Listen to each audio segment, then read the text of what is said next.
जय हिंद दोस्तों। आप लोगों का हमारे इस यूट्यूब चैनल पर स्वागत है। आशा करते हैं आप लोग स्वस्थ होंगे और आप लोगों की पढ़ाई अच्छे तरीके से चल रही होगी। इस क्लास में हम लोग इतिहास के जो सीरीज पहले चल रही थी उसको पुनः स्टार्ट करते हैं। आज का हमारा पहला पॉइंट रहेगा महाजनपद काल। महाजनपद काल से जितने भी महत्वपूर्ण प्रश्न होंगे उनको पढ़ेंगे। तो चलिए शुरुआत करते हैं आज के सेशन को।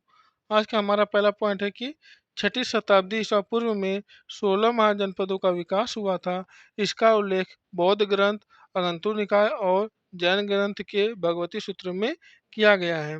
16 महाजनपदों में मगध सर्वाधिक शक्तिशाली था और बुद्धकालीन 4 शक्तिशाली राजतंत्र कौशल जो है मगध, वश एवं अवंती थे।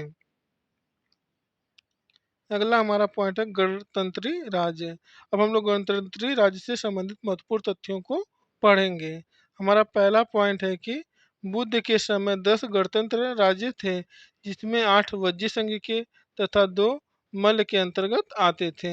बुद्ध काल का सर्वाधिक बड़ा व शक्तिशाली जो है वैशाली का लिच्छवी गणराज्य था।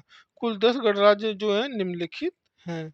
हमारा पहला है कपिलवस्तु के शाक्य, दूसरा है सुमार गिरी के मग, तीसरा है अलकंप के बुली, चौथा हमारा है केशपुत्र के कालाम, पांचवा हमारा है रामग्राम के कोली, छठवां हमारा है कुशीनारा के मल, सातवां हमारा पावा के मल, आठवां हमारा है पिपीलीवन के मोरी और नौवां हमारा है वैशाली के लिच्छवी और 10वां हमारा है मिथिला के विधे।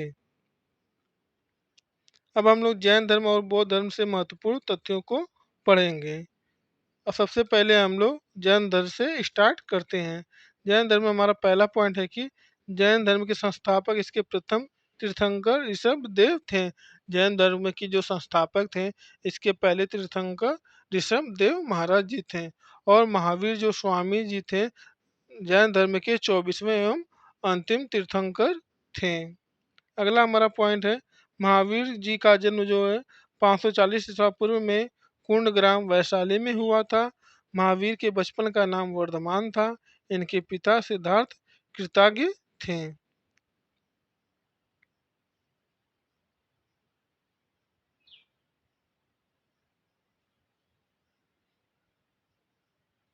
और इनकी जो माता है त्रिशला लिच्छवी राजा चेतक की बहन थी। अगला हमारा पॉइंट है 30 वर्ष की आयु में गृह त्याग के बाद 12 वर्षों की कठोर तपस्या के बाद महावीर को जुम्भिक ग्राम में के समीप ऋजुपालिका नदी के तट पर साल वृक्ष के नीचे कैवल्य की प्राप्ति हुई। कैवल्य को हम लोग सर्वोच्च ज्ञान की कहते हैं। कैवल्य का मतलब होता है सर्वोच्च ज्ञान। महावीर स्वामी जी को 30 वर्ष की आयु में गृह त्याग कर दिए और 12 वर्षों की कठिन तपस्या के बाद महावीर जी को जुम्बिक ग्राम के समीप ऋजुपालिका नदी के तट पर साल वृक्ष के नीचे कैवल्य की प्राप्ति हुई अर्थात सर्वोच्च ज्ञान की प्राप्ति हुई। अगला हमारा पॉइंट है कैवल्य प्राप्त हो जाने के बाद महावीर जिन अहर्त और निर्ग्रंथ कहलाए। बौद्ध साहित्य में महावीर को निगंठ और नाथगुप्त नाथपुत्र कहा गया है। कैवल्य प्राप्त हो जाने के बाद महावीर जी को जिन या विजेता अहर्त या पूज्य और निर्ग्रंथ या बंधनहीन कहलाए। बौद्ध साहित्य में महावीर को निगंठ और नाथपुत्र कहा गया है। अगला पॉइंट है महावीर ने अपना उपदेश प्राकृत भाषा में दिया है। अगला पॉइंट हमारा है महावीर के प्रथम अनुयायी उनके दामाद जामाली बने। प्रथम जैन भिक्षु नरेश दधिवाहन की पुत्री चंपा थी। अगला पॉइंट हमारा है जैन धर्म के त्रिरत्न कौन कौन से हैं। जैन धर्म के तीन रत्न सम्यक श्रद्धा, सम्यक ज्ञान और सम्यक आचरण। जैन जैन धर्म के त्रिरत्न जो हैं सम्यक श्रद्धा, सम्यक ज्ञान और सम्यक आचरण थे। अगला हमारा पॉइंट है कि जैन धर्म में पंच महाव्रत अहिंसा, सत्य, अहिंसा और अपग्रह एवं ब्रह्मचर्य की व्यवस्था की गई थी। जैन धर्म में कुल 5 महाव्रत, पहला अहिंसा, दूसरा सत्य, तीसरा अस्तेय, चौथा अपग्रह और पांचवा जो है ब्रह्मचर्य की व्यवस्था की गई थी। अगला हमारा पॉइंट है महावीर की मृत्यु बिहार राज्य के पावापुरी में 72 वर्ष की आयु में सन 468 ईस्वी पूर्व में हुई थी। स्यादवाद अथवा सप्तभंगिनी को ज्ञान की सापेक्षता का सिद्धांत कहा जाता है। स्यादवाद अथवा सप्तभंगिनय की सापेक्षता का सिद्धांत कहा जाता है। अगला पॉइंट है कुछ प्रमुख शासक जैन धर्म के अनुयायी थे। उदयन, चंद्रगुप्त मौर्य और कलिंग राजा खारवेल और अमोघवर्ष राष्ट्रकूट राजा चंदेल शासक ये जो थे जैन धर्म के अनुयायी थे। अगला पॉइंट हमारा जैन धर्म के आध्यात्मिक विचार सांख्य दर्शन के प्रेरित थे। महावीर की मृत्यु के बाद जैन मत श्वेतांबर एवं दिगंबर नामक दो संप्रदायों में बढ़ गया। स्थूलभद्र के शिष्य श्वेतांबर एवं भद्रबाहु के शिष्य दिगंबर कहलाए।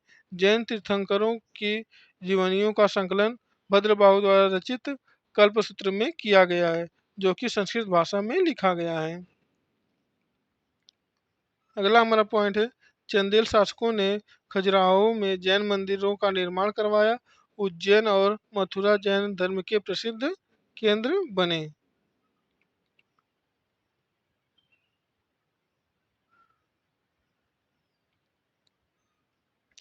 अब हम लोग जैन संगतियाँ पढ़ेंगे कि जैन संगतियाँ कौन कौन सी हुई। जैन धर्म में कुल दो संगतियाँ हुई, प्रथम संगतियाँ और दूसरी संगति। पहली जो संगति हुई 298 ईस्वी पूर्व से 300 ईस्वी पूर्व में हुई। इसकी जो यह पाटलिपुत्र में हुआ और इसके अध्यक्ष जो थे स्थूलभद्र थे। इस संगति का कार्य क्या था। इस संगति का कार्य था कि प्रथम संगति में 12 अंगों का संकलन किया गया। वह जैन धर्म का दो भागों में विभाजन श्वेतांबर और दिगंबर के रूप में किया गया। और दूसरी जो संगति है 512 ईस्वी में की गई। यह वल्लभी गुजरात में किया गया। इसके जो अध्यक्ष थे देवर्धि गढ़ी थे। और जैन धर्म में जो है संगति के दौरान जैन धर्म ग्रंथों को अंतिम रूप से लिपिबद्ध एवं संकलित किया गया।